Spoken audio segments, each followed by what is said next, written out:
ओम श्री सद्गुरुदेव चरण कमलेभ्यो नमः। गुरुर्ब्रह्मा गुरुर्विष्णुः गुरुर्देवो महेश्वरः गुरुः साक्षात् परब्रह्म तस्मै श्री गुरवे नमः। जय श्री राधे जय श्री श्याम। आइए फटाफट आप सभी लोग अपनी अपनी पुस्तक खोल लीजिए और ज़्यादा समय न गंवाते हुए हम अध्ययन की ओर बढ़ेंगे। बाकी इससे पहले का 7 श्लोक आप सभी लोगों ने कंठस्थ कर लिया। आज सबकी परीक्षा होगी, आज सभी से श्लोक सुने जाएंगे और जो नहीं सुना पाएगा वो अपने में ध्यान रखना, उसकी आज कुटाई होगी। अच्छा, पहले मुझे तो ये बताओ आज कौन से नंबर का श्लोक पढ़ाना है? 8वां। बहुत बढ़िया, बहुत सुंदर, बहुत अच्छा। बैठ जाओ। तो चलिए आज इस नीति शतकम की कक्षा में प्रवेश करते हैं और आचार्य भर्तृहरि द्वारा रचित इतना सुंदर, इतना दिव्य, इतना अद्भुत ये नीति शतकम, जिसमें नीति, गुण, सद्व्यवहार, सद्विचार अर्थात मानव की जीवन शैली पर रचित यह ग्रंथ, यह छोटी सी पुस्तक नीति शतकम है। तो आइए आज 8वां श्लोक हम सभी पढ़ेंगे। तो सभी लोग ध्यान से दत्तचित्त होकर के बैठ जाओ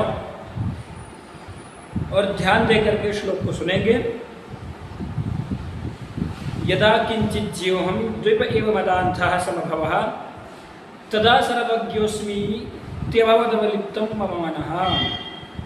यदा किंचित किंचित बुद्धजन सकाशादवगतं तदा मूर्खोऽस्मीति ज्वर इव मदो में व्यपगतः।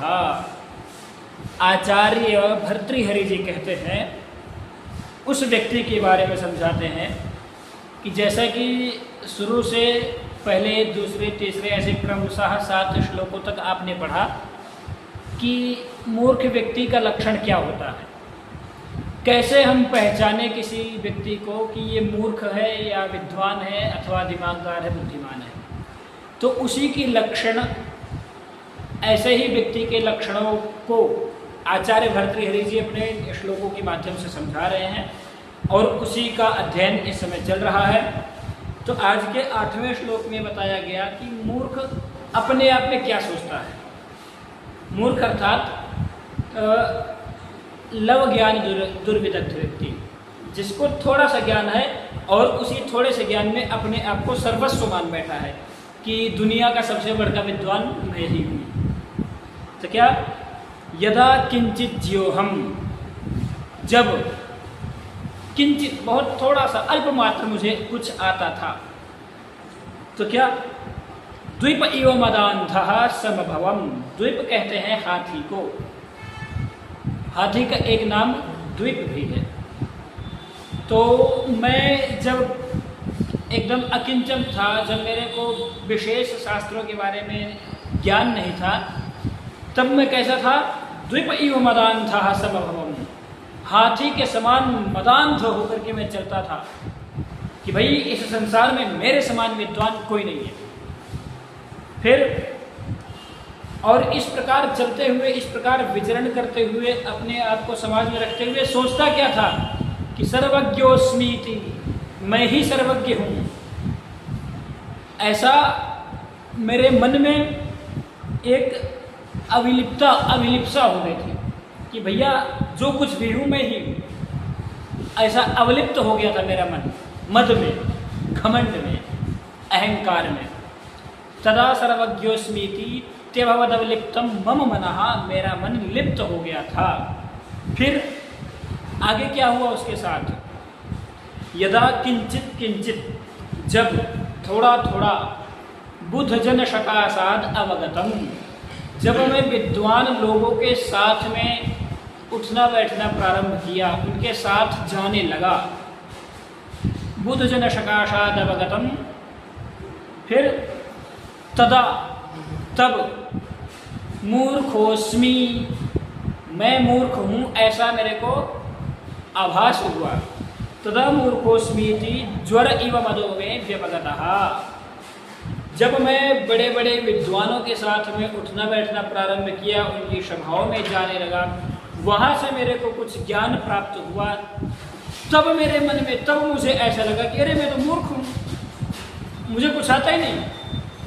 इस प्रकार का मेरे अंदर में जो थोड़े से ज्ञान का मैं ही सर्वज्ञ हूँ और हाथी की तरह मदांध होकर के चलता था, अपने आप को सर्वज्ञ मानने वाला, उस व्यक्ति के ऊपर ऐसा मद रूप में चढ़ा हुआ ज्वर बुखार धीरे धीरे उतरने लगा, उतर गया। तो जब कोई आपसे व्यक्ति मिले समाज में और वो बोले कि चिंता मत करो, मेरे को सब आता है, मैं सब चीज़ में पारंगत हूँ, तो समझ जाना भैया कि ये हकीकत में ही सब चीज़ जानते हैं और किस तरीके से जानते हैं। तो आचार्य भर्तृहरि जी देखिए कितनी सुंदर बात समझा रहे हैं कि कभी भी थोड़े से ज्ञान में अपने आप को मदांध नहीं बनाना चाहिए, अपने आप को एकदम किंचिज्य अर्थात अकिंचन मानना चाहिए। कभी भी अपने ज्ञान पर घमंड अभिमान नहीं करना चाहिए। जैसा कि आसान से पुस्तकीय अर्थ में अगर मैं आपको बताऊं तो आचार्य भर्तृहरि जी कहते हैं कि जब मैं अज्ञानी था तब हाथी की तरह अभिमान से अंधा हो रहा था और तब मैं ही सर्वज्ञ हूँ, इस अभिमान से मेरा मन गर्वित था, बड़ा गर्वीला हो रहा था मैं। परंतु जब विद्वानों के पास से कुछ जाना, कुछ ज्ञान प्राप्त हुआ, तब मेरा सारा गर्व ज्वर अर्थात बुखार की तरह उतर गया और पता चला कि मैं तो मूर्ख हूँ, ऐसा भाषित होने लगा, ऐसा आभास होने लगा। तो इसलिए कभी भी थोड़े से एक दो शास्त्र, एक दो पुस्तक पढ़ के अपने आप को ज्ञानी नहीं समझना चाहिए। इस श्लोक को आपको सभी को तैयार कर